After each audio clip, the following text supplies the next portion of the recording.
မှာလူတွေဟာဘဝမှာအသက်ရှင်ကြတယ်ဘုန်းကြီးတို့တွေလည်းဘဝမှာအသက်ရှင်နေတယ်အဲ့တော့လူတိုင်းဟာဘဝမှာအသက်ရှင်နေကြတာအဲ့ဒီဘဝမှာအသက်ရှင်နေတာဟာဘယ်နည်းနဲ့အသက်ရှင်တာကောင်းတယ်လဲစီးပွားတွေအောင်မြင်ပြီးတော့ကုမ္ပဏီကြီးတွေထူထောင်ပြီးအသက်ရှင်တာကောင်းတာလားနော်စီးပွားရေးလုပ်ငန်းကြီးတွေအောင်မြင်ပြီးတော့အသက်ရှင်တာကောင်းသလားပစ္စည်းဥစ္စာတွေအများကြီးပိုင်ပြီးတော့အသက်ရှင်တာကောင်းသလားတကယ်ကို technology သိပ္ပံဆရာကြီးလုပ်ပြီးတော့သိပ္ပံပညာရပ်တွေဖြန့်ဖြူးပြီးအသက်ရှင်တာကောင်းသလားဘယ်အသက်ရှင်မှုကအကောင်းဆုံးလဲဆိုတာကိုဒီမေးခွန်းလေးတက်လာတဲ့အခါကျတော့အဲ့တော့ကောင်းတယ်ဆိုတာဘယ်လိုကောင်းတာလဲနော်သက်ရှင်မှုရှင်ဒီလူတွေကမျိုးမျိုးရှိတယ်အဲ့ဒီသက်ရှင်မှုရှင်ဒီတွေကဘယ်သက်ရှင်မှုကအကောင်းဆုံးလို့စဉ်းစားကြည့်လိုက်ကိုချိုးသူချိုးနှမျိုးလုံးရှိရမယ်တော့ကိုချိုးသူချိုးနှမျိုးလုံးရှိရမယ်ကိုချိုးကြီးလည်းမကြည့်နဲ့သူများချိုးကြီးလည်းမကြည့်နဲ့အဲ့တော့ကိုကစီးပွားအောင်မြင်တယ်ဆိုလို့ရှိရင်အလုံးအောင်မြင်မှုတွေဟာအခိုက်အတန့်တခဏမျှသာဖြစ်တယ်အသက်ရှင်မှုဟာသိသွားရတဲ့တပြိုင်နက်ဒီဘဝဒီခန္ဓာဆုံးသက်သွားတဲ့တပြိုင်နက်သူ့အတွက်ကဘာမှမရှိတော့ဘူးတလောက်ကြီးမရှိတော့နော်အဲ့တော့မြတ်စွာဘုရားရဲ့အဖြေကပါတော့ဆိုပညာဖြင့်အသက်ရှင်ခြင်းဟာအကောင်းဆုံးဆိုပညာနဲ့အသက်ရှင်နေဆိုတာဘယ်လိုဆိုလိုတာတော့ဘဝမှာနေစဉ်နေတဲ့ထိုင်တဲ့အခါမှာအသိရှိတတိရှိနဲ့တမိုးရှိနေထိုင်တတ်တဲ့ပညာနဲ့စဉ်းစားပြီးတော့အသက်ရှင်တာအကောင်းဆုံးပဲတော့စီးပွားဥစ္စာရှိသည်ဖြစ်စေမရှိသည်ဖြစ်စေဝေကျေတနာကြွယ်ဝသည်ဖြစ်စေမကြွယ်ဝသည်ဖြစ်စေနေ့စဉ်မှာအတိတရားနဲ့အသက်ရှင်တို့ဆိုလိုတာပေါ့နော်အတိတရားမရှိဘဲနဲ့အသက်ရှင်နေတဲ့ပုဂ္ဂိုလ်ဟာပစ္စည်းဥစ္စာတွေတော့ပေါ်ခြင်းပေါ်လိမ့်မယ်တခြားကိစ္စတွေအောင်မြင်မှုတွေရခြင်းရလိမ့်မယ်ဒါပေမဲ့လို့သူ့ရဲ့အသက်ရှင်မှုဟာတန်ဖိုးရှိတာမဟုတ်တော့ဘူးပေါ့တန်ဖိုးမရှိဘူးပေါ့အဲ့ဒါကြောင့်မို့လို့တန်ဖိုးရှိ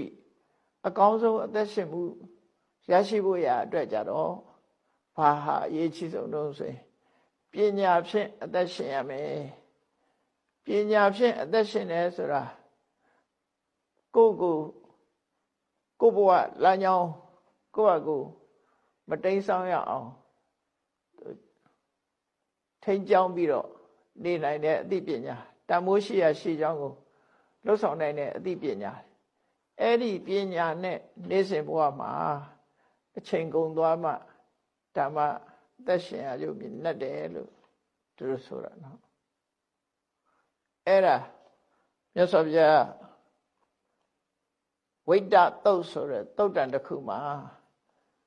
အမေနဲ့အဖြေဟောကြားထားတာဖြစ်တယ်မေးတဲ့ပုဂ္ဂိုလ်ရဲ့မေးခွန်းကိုမြတ်စွာဘုရားကခုလိုဖြေရှင်းထားတာဆိုတော့အလုံးပြန်ပြီးတော့ခြုံလိုက်မယ်ဆိုရင်ဘုန်းကြီးတို့တွေခုလူဘဝအသက်ရှင်နေတဲ့အချိန်မှာငါဒီအကောင်းဆုံးပစ္စည်းဥစ္စာကိုရရှိပြီလားအကောင်းဆုံးပစ္စည်းဥစ္စာဆိုတာတရားတရားပဲငါစီမှာခိုင်မာရဲ့လားဒါကိုစဉ်းစားပြီးတော့မရသေးရင်ရအောင်လုပ်ရမယ်ရရင်လည်းပို့ပြီးတော့တိုးတက်အောင်လုပ်အောင်ပြီးတော့ချမ်းသာဒုက္ခကိုတကယ်ပေးနိုင်စွာရှိတဲ့ကုသကမ္မဗရတရား10ပါးရောငါပြည့်ပြည့်ဝကျင့်သုံးပြီလားနော်ဒီအရသာတွေထဲမှာအကောင်းဆုံးအရသာကိုငါရရှိပြီးပြီလားအမှန်သောစကားကိုဆိုခြင်းဖြင့်ဘယ်တော့အခါမှမူသာမဆိုဘဲနဲ့မှန်တာကိုပြောဆိုခြင်းဖြင့်အကောင်းဆုံးသောအရသာကိုငါရရှိခံစားပြီးပြီလားဆိုတာအဲ့ဒါတွေစဉ်းစားပြီးနောက်ဆုံးငါအသက်ရှင်နေတာဆိုပါစို့ကိုယ်အသက်ရှင်နေတာလူဘဝရလာတဲ့အခါမှာအနှစ်20အသက်ရှင်နေနှစ်30အသက်ရှင်နေနှစ်40 50 60 80 80ဆိုတာလို့အသက်ရှင်ကြတဲ့တဲ့ပဲကိုယ်အသက်ရှင်တဲ့အချိန်မှာတတိမေးလျော့ပြီးအသိပညာမရှိဘဲနဲ့ဘဝကြီးကိုဖြတ်တန်းလာတဲ့အချိန်တွေကများတော့ငါအခုသက်ရှင်နေမှုဟာအသိပညာနဲ့အသက်ရှင်တာရောငါမှာဖြစ်ကြလားမဖြစ်သေးရင်ဖြစ်အောင်ကြိုးစားဖို့ဒီနေ့ကနေစပြီးတော့အသိပညာနဲ့အသက်ရှင်အောင်ငါကြိုးစားမယ်လို့ကိုယ်စီနှလုံးသွင်းပြီး